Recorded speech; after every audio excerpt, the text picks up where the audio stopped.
नमस्कार मित्रों, हमारे चैनल में आपका बहुत बहुत स्वागत है। आज की क्लास में हम लोग जो है वर्णों के आभ्यंतर एवं बाह्य प्रत्यय पर चर्चा करेंगे।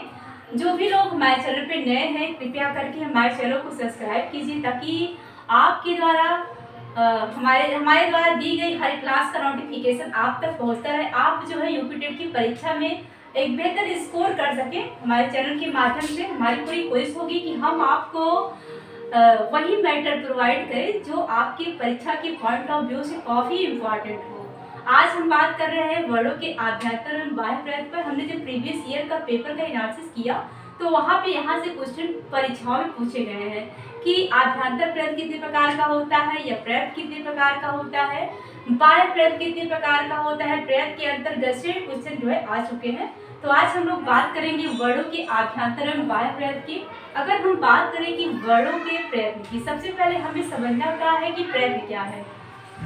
तो वर्णों की उच्चारण करने की जो चेष्टा होती है, मुख के भीतर ही जब हम वर्णों का उच्चारण करने से पहले जो प्रयास करते हैं, वर्णों का उच्चारण करने की जो चेष्टा होती है, जो प्रयास होता है, वही जो है प्रयत्न होता है।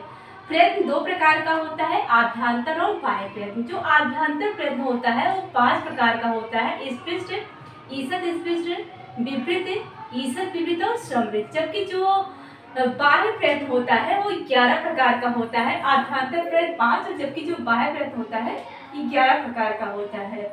बाह्य प्रयत्न में आपका आता है कि संवार, नाद, विवार, संवार, नाद, घोष, अघोष, अल्पप्राण, महाप्राण, उदात्त, तंदात्त और सहित, ये जो है बाह्य प्राण के अंदर आते हैं।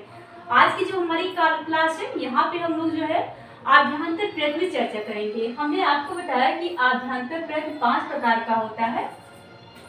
आभ्यंतर प्रयत्न जो होता है वो 5 प्रकार का होता है।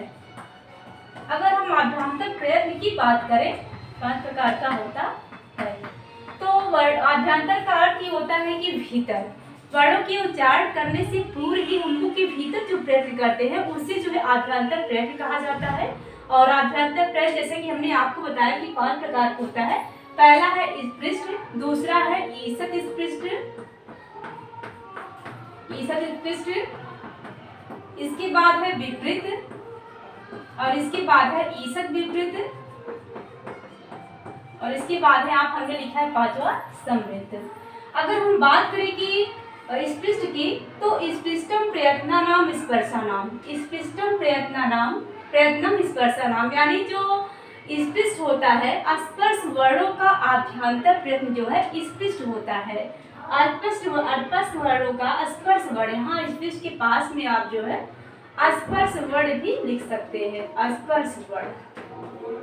स्पर्श वर्णों का जो है बाह्य आभ्यंतर प्रयत्न जो है स्पृष्ट होता है। स्पर्श वर्ण कौन कौन से होते हैं? क से लेकर के मा तक के जो वर्ण होते हैं हिंदी वर्णमाला में, उन्हें जो है स्पर्श वर्ण कहा जाएगा, जिनकी संख्या जो है 25 बताई गई है। क, ख, ग, घ, ङ, च, छ, ज, झ, ञ, ट, ठ, ड, ढ, ळ, त, थ, द, भ और न, प, फ, ब, भ, म। ये जो 25 वर्ण है, इन्हें जो है स्पर्श वर्ण कहा जाता है और इन्हें आप जो है स्पृष्ट वर्ण भी कर सकते हैं। इसके बाद है ईषद स्पृष्ट। ईषद स्पृष्टम अंतस्थान, यानी कि जो अंतस्थ वर्ण होते हैं या व र और ला, या व र तथा ला, इन 4 वर्णों को जो आभ्यंतर प्रयत्न जो है ईषद स्पृष्ट होता है। ईषद का अर्थ होता है थोड़ा और स्पर्श करता हुआ अर्थ है कि छुआ हुआ, यानी कि जिन वर्णों के उच्चारण में हमारी जो जीवा है मुख के उच्चारण स्थान को थोड़ा टच करती है, उन्हें जो है ईषद स्पृष्ट कहा जाता है। तो इस प्रकार से जो है ईषद स्पृष्ट में जो है ईषद स्पृष्ट अंतस्थ नाम, यानी कि या रा व या व र और ला, ये 4 वर्ण आते हैं। इसके बाद है विपरीत, विपरीतम स्वराणाम। विपरीत का जो आभ्यंतर प्रयत्न होता है, स्वरों का आभ्यंतर प्रयत्न विपरीत होता है, आपको ये याद में रखना है। स्वर में आप जो है सभी स्वरों को लिख सकते हैं, आ, ई, उ, री, ली, ए, ओ, आई और औ। इसके बाद है ईषद विपरीत, ईषद विपरीतम उष्मणाम। यहाँ पर हमने लिखा है कि ईषद विपरीतम उष्मणाम। उष्मण कौन कौन से हैं? सौ, फ, स और हा। इस 4 वर्णों का आध्यांतर प्रत्यय जो होता है ईसद विपरीत होता है। ईसद का मतलब होता है थोड़ा और विपरीत का मतलब होता है कि खुला हुआ, यानी कि इन वर्णों के उच्चारण में हमारा मुख जो है थोड़ा खुला हुआ होता है, इसीलिए इन्हें जो है ईसद विपरीत वर्ण कहा जाता है। और इनमें जो है 4 वर्ण आते हैं स, ख, स और हा। इसके बाद है समृद्ध।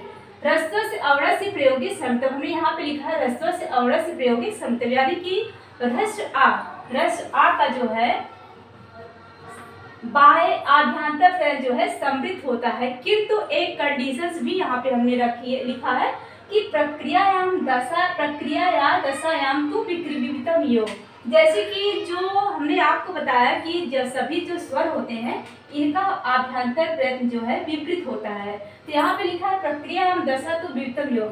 ह्रस्व का जो आभ्यंतर प्रयत्न होता है विपरीत होता है, प्रयोग की दशा में विपरीत होता है, लेकिन प्रक्रियायाम प्रक्रिया की दशा में ह्रस्व आ का जो है आभ्यंतर प्रयत्न जो है विपरीत ही होता है, जबकि जो है ह्रस्व आ का जो है आभ्यंतर प्रयत्न जो है प्रयोग की दशा में समृद्ध होता है और प्रक्रिया की दशा में विपरीत होता है। आपको ये ध्यान रखना है। तो यहाँ पे हमने आपको बताया कि जो अस्पष्ट वर्ण है इन्हें आप जो है अस्पष्ट वर्णों को जो है स्पष्ट वर्ण कह सकते हैं, और जो अंतस्थ वर्ण है इन्हें ईसद विपरीत कर सकते हैं, और जो सभी स्वर है इन्हें विपरीत कर सकते हैं, और इसे विपरीत के अंतर्गत जो है सभी उस वर्णों को आप ले सकते हैं। और समृद्ध में जो है सिर्फ ह्रस्व आ को रहेगी, वो भी अगर प्रयोग की दशा है तो ह्रस्व आ का आभ्यंतर प्रयत्न समृद्ध होगा, लेकिन अगर प्रक्रियायाम दशा तो प्रक्रिया की दशा में ह्रस्व आ का आभ्यंतर प्रयत्न जो है विपरीत ही होगा, जैसा कि सभी वर्णों का आभ्यंतर प्रयत्न जो है विपरीत होता है। तो हमने आपको जो है आज जो है आभ्यंतर प्रयत्न के 5 प्रकारों पर चर्चा की है, और कल भी हम इसी पे चर्चा करेंगे। जिन लोगों को नहीं समझ में आया है हमें कमेंट करके बता सकते हैं, हम इसमें डिटेल से चर्चा करेंगे। आज की क्लास हमारी यहीं तक। हमने सोचा कि एक बार हम संक्षिप्त मार्गों को समझा दें, ताकि आप जो है एक रेखाचित्र अपने माइंड बना सकें कि स्पष्ट का मतलब क्या है, अस्पर्श वर्ण से है, ईसद स्पष्ट का मतलब क्या है कि अंतस्थ वर्णों से है, और विपरीत का मतलब क्या है सभी स्वरों से है, ईसद विपरीत का मतलब यह है कि उस वर्णों से, जबकि समृद्ध मतलब सिर्फ ह्रस्व से है। आज की क्लास हमारी यहीं तक मित्रों, मिलते हैं कल की क्लास में। हमारी आज की जो क्लास है आपको कैसी रही हमें कमेंट जरूर बताइएगा। Thank you.